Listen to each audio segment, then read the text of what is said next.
Hello everyone. In this section, I will talk about modeling a duffing oscillator in Abaqus and obtain its frequency dependent response. Now before I jump into the duffing oscillator, let me first consider a 1 degree of freedom with a linear stiffness. Now we assume that the stiffness is linear. So f versus x is a linear curve basically. So for this system we know that the amplitude versus frequency response looks like so. Now, at omega naught, which is the natural frequency of the system, the mass would undergo a very high amplitude motion. Well, the solution is unbounded, but because physical systems always have some amount of damping associated with them, the mass doesn't really blow up. So the curve is basically smoothened because of the damping. Now, if we had a system with nonlinear stiffness, let me say a cubic nonlinearity. The nonlinearity curve would look like that or maybe like that depending on the value of Kn. So if it were hardening like that, you would call it nonlinear hardening stiffness or nonlinear softening stiffness. After this point, I am only going to consider nonlinear hardening. So let me get softening out of the way. So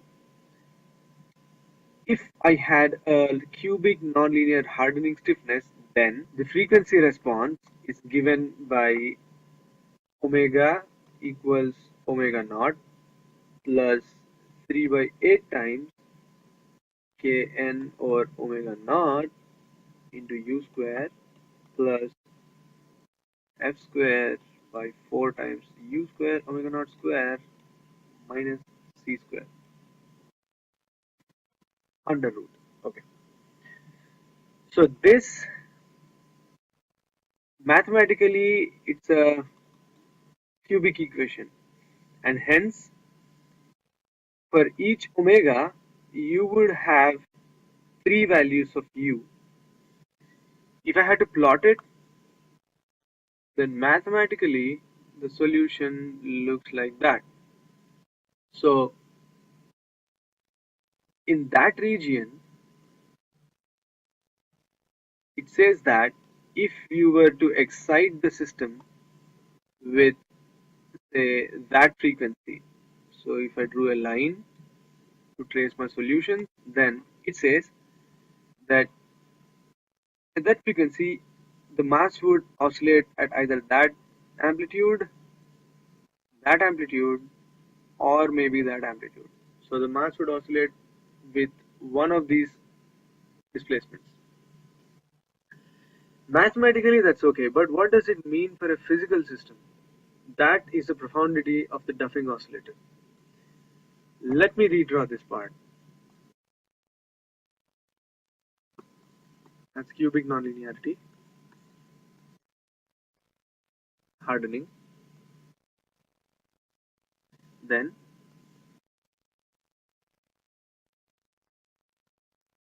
yeah. So it should go that way. So what we just saw is amplitude versus frequency, and in an experimental setup this means that if you were to excite this system or force this system with a harmonic frequency, then if you were increasing the frequency from a low value and approaching omega naught and going beyond it, then you would see that at that frequency you would have that displacement, and the curve or the solution would follow that curve as the frequency is increasing, and at that point there will be a jump down and the solution will follow the curve. But alternatively, if you had to perform the experiment and reduce the frequency of excitation from a higher frequency and approach zero, then the solution would follow that path and then jump up and continue following that path. Now, about the third solution, it's mathematical and it's an unstable solution basically. And physical systems don't follow that curve. They don't show a displacement pertaining to that value at that frequency. That is a profundity. Depending on if you are going from left to right or right to left in stepping the frequency, the, the solution will latch on to one of these solutions or one of these curves. Now, to observe this in a numerical or a simulation scenario, let us go to Abaqus and start modeling the system. Now, before I jumped into the actual Abaqus modeling, let me give an overview of the strategy that I'm going to follow. So I'll first have mass M1 and mass M2 created, then connect them with a wire feature, and then have the force versus displacement data applied to it, and this stiffness data would be created using Excel. Now that we have the nonlinear stiffness, I will have a small value of displacement or small value of damping given to the system. After that, constrain the mass m1 in all the directions and then apply a harmonic loading. Now, there are two different cases of forcing. We need uh, increasing frequency and decreasing frequency, which means the forcing will be such that in the first case it will start with a smaller frequency and end up in a larger frequency by going through steps delta omega. Whereas in decreasing, we'll start with omega first, omega 2 first with a higher frequency, and then step in the same amount of gradient and reach omega 1. Now, after understanding this, let us go to the actual modeling part. On the screen over here, you are seeing two masses that are connected using a wire feature, and I have already assigned the nonlinear stiffness to this wire and also connected these masses using a dashpot, which means the nonlinear stiffness and damping are assigned to this system. Now, if you are not sure of how to get to this point, I have already made a video regarding this, the link to which is pasted in the description. Please go ahead, review that material and come back to this point. Now, to proceed further, I have defined the step here. I'm using a dynamic implicit model and the total time is 180 seconds. I am going to change the values in this depending on the simulation here, but you will have to first create the step. Now, after the step is done, go ahead to create the loads. Now, like I said, we are going to fix the first mass. So, symmetry or asymmetry and select the region, select the first mass. Okay, I'm going to restrict its motion in any direction. So that way that mass is taken care of. Now, the next thing to do is to apply a concentrated force on the other mass and create an increasing frequency. A tabular array kind of opens up, and then I am going to use increasing frequency. Here, see, I am increasing my frequency from 5.25 hertz to 7.25 hertz in steps of 0.25, and then the time versus frequency data is here. So it's a total of 180 seconds. So I'm going to copy that and paste it in here. Okay. Um, Now once that is done, ensure that you have this pasted here. Now 100 times that. Okay. So now that the loads are set, all you have to do is run the job.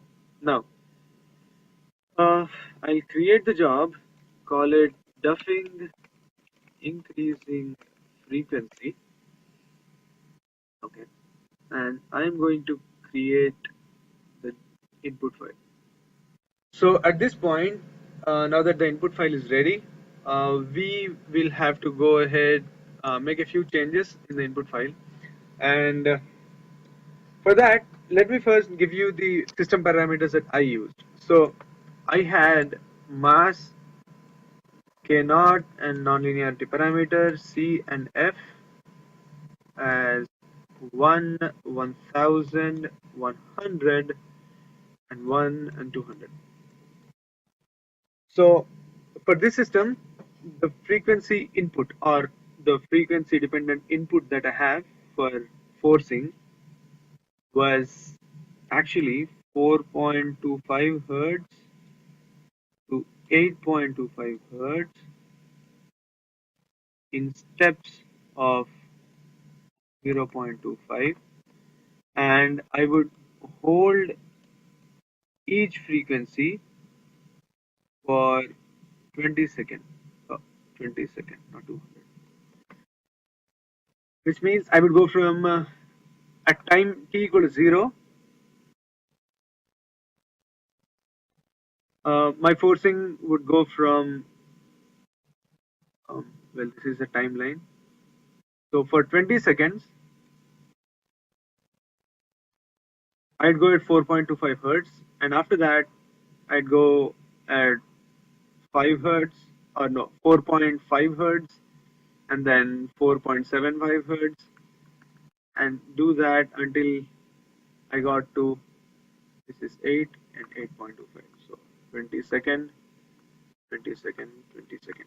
So I will hold each frequency for 20 seconds. So that gives me a total time t of 300 seconds. So now that we are aware that the total time of simulation is 300 seconds and that the maximum frequency of interest is 8.25 hertz, then here each cycle would be 1 by 8.25 second, and to see that cycle with a good resolution, so well, this is 1 by 8.25 second long. Now if I had to divide it in 10 parts in order to get a nice smooth sine, I would need to divide it by 10 to obtain the delta t. So that means each step would have to be at least 0.0125 seconds. So I am going to use a delta t of 0.01 second to um, be able to describe this single sine of maximum frequency to a good degree of resolution. Now, the total number of steps that it will take would then be 30,000. That information goes into the step module, and the frequency of input and the steps of frequency that goes in your boundary conditions, and the mass and stuff, they go within your part. So now that you have all of these values, you can go ahead and put these in the input file. Let me show you how to do it. So I am going to open the input file that should be in my computer temp folder. There is a job1 dot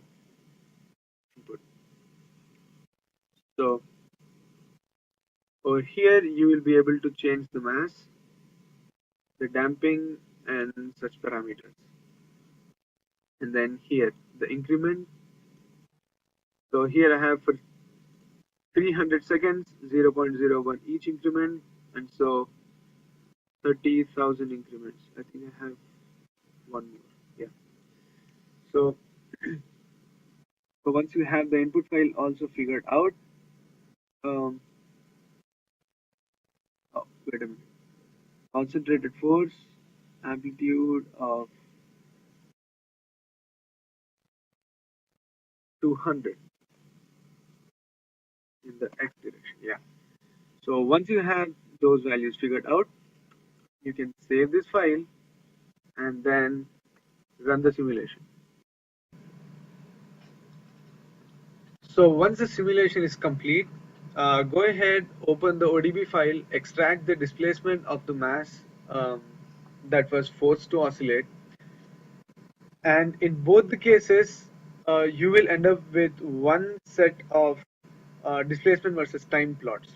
Now, the ones that I have, let me first show you the force versus time plot that was given as the input initially.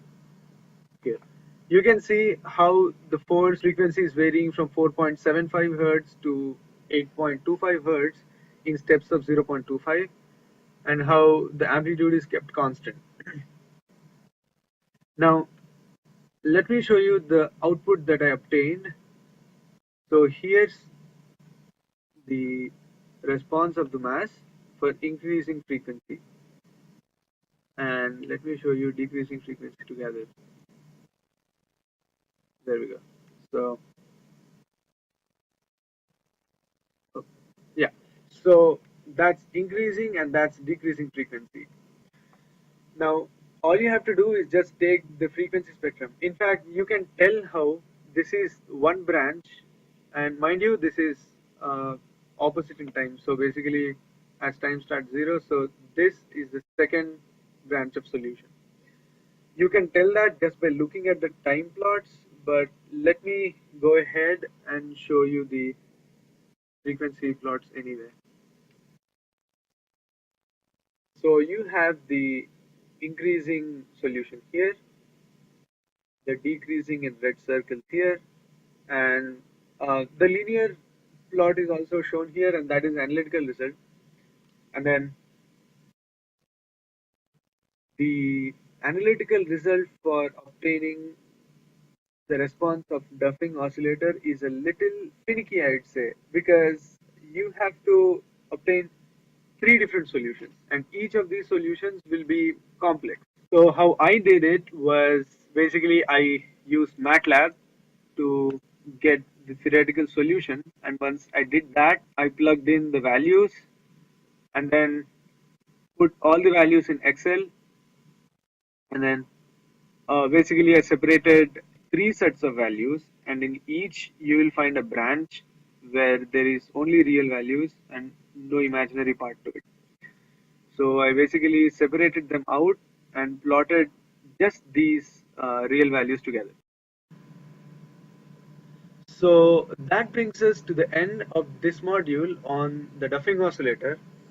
And in review, we saw how a duffing oscillator has a nonlinear stiffness, which is cubic in nature, and we saw uh, how the response of a nonlinear hardening spring shows three solutions mathematically, and we saw how in a physical system, one of the solution branches cannot be realized because it is unstable.